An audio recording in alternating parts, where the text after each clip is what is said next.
Hi everyone, আমি রিম্পা রান্নাবাটি চ্যানেলের পক্ষ থেকে আপনাদের একটি রান্না শেয়ার করব। রান্নাটি হচ্ছে রিঠে মাছের কষা। আসুন আপনাদের সাথে সেটি শেয়ার করি।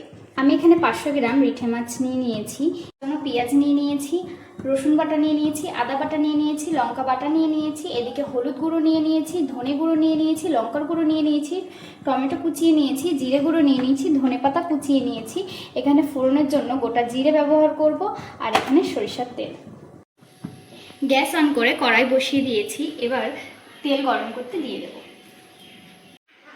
এবার মাছে আমি নুন হলুদ মাখিয়ে নেব।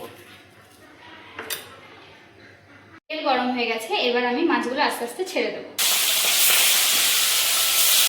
মাছ ভাজার তেলেই আমি এবার জিরে ফোড়ন দিয়ে আমি পেঁয়াজ কুচিটাও দিয়ে দেব, আদা বাটা দিয়ে দেব, রসুন বাটা দিয়ে দেব, বাটাও দিয়ে দেব, হলুদটাও দিয়ে দেবো। এরপরে দেবো ধনে গুঁড়ো, তারপরে দেবো জিরে গুঁড়ো, তারপরে দেবো স্বাদ অনুযায়ী লবণ। এটা করে কষিয়ে নেব। মশলাটি লেগে যাচ্ছে বলে আমি সামান্য একটু জল দিয়ে আবারও কষিয়ে নেব। এতটা অ্যাড করে দেবো। এবার আমি মাছটাকেও দিয়ে দেবো। আমি জল অ্যাড করবো।